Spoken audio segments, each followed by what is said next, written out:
Hi Studio Calico friends, this is Paige Evans and today I have a start to finish video showing you how to make this layout with the Park Avenue kit and add-ons.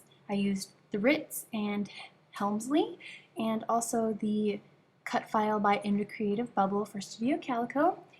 So here is the cut file and I chose the Snowflake. So in Silhouette Studio I enlarged the Snowflake to about 10 inches.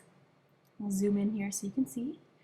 And then before I cut it from my cardstock, I wanted to change the settings so that it's cutting through textured cardstock.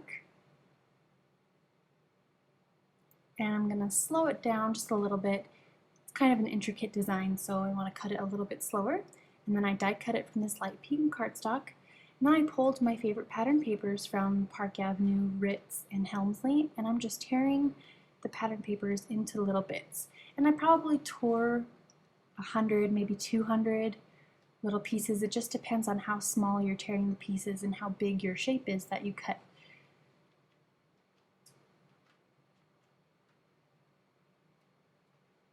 Just tearing little bits of paper.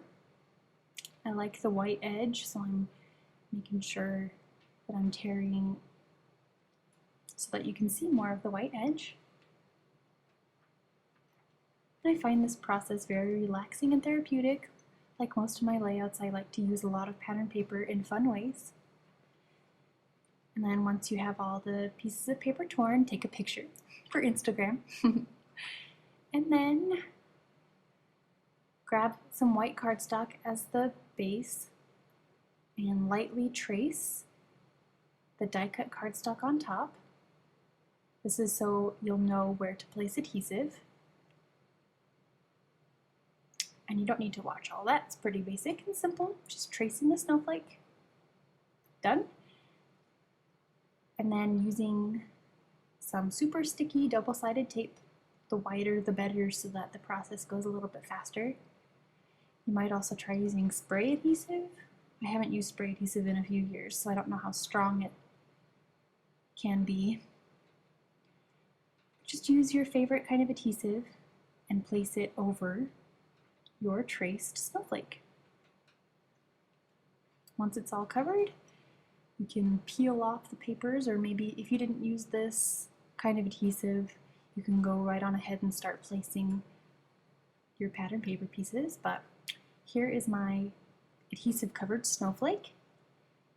And now we just start placing the pattern papers on top of the adhesive inside the drawn snowflake lines.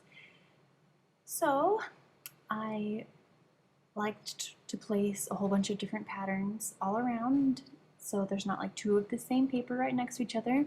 That would also be a fun technique though, to place one, like maybe a group of 6 torn pieces of paper by each other, or you could do a rainbow, maybe like an ombre effect across the whole snowflake. But in this case I just wanted a really colorful rainbow.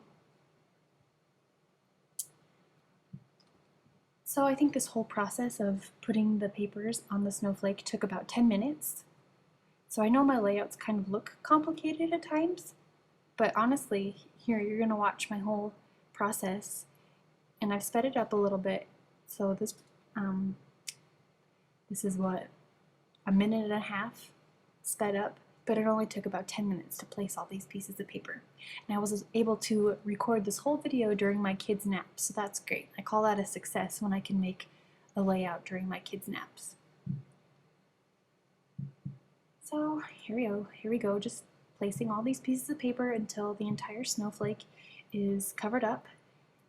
And I only had a few pieces left over, so that was good guesstimating.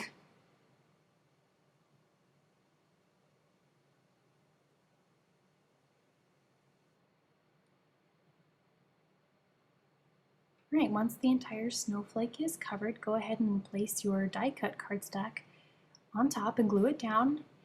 I wanted the snowflake to stand out a bit more, and so I'm using a thick black tipped marker. This is a Sharpie, and I'm just tracing all the way around the inside edge of my die cut snowflake cardstock.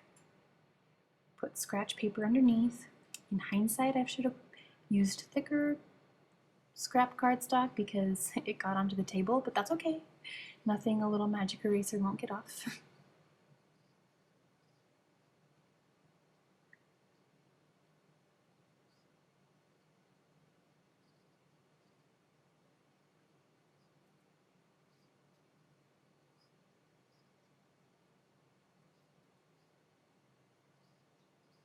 Okay, and once the entire snowflake is traced, you can go ahead and fix any splotches or places that you missed and adhere it right on top. So my main focal point of the layout is finished, and from here just comes the fun part of layering and embellishing with some fun supplies from all of the kits. Before I glue anything down, I like to just place embellishments where I think they want to go, and then once everything is in place, that's when I glue it all down. So I got some chipboard stars, some cork snowflakes, wood veneer title and die cut title, a few of the printables, and I just created a visual triangle of embellishments. And then I glued everything down. This isn't the exact placement, but I just wanted to show you that I layer before gluing. So here's the completed layout, and I hope you learned a fun paper piecing technique and that you can use the Park Avenue kits with a wintry theme. Have a good day. See you next time.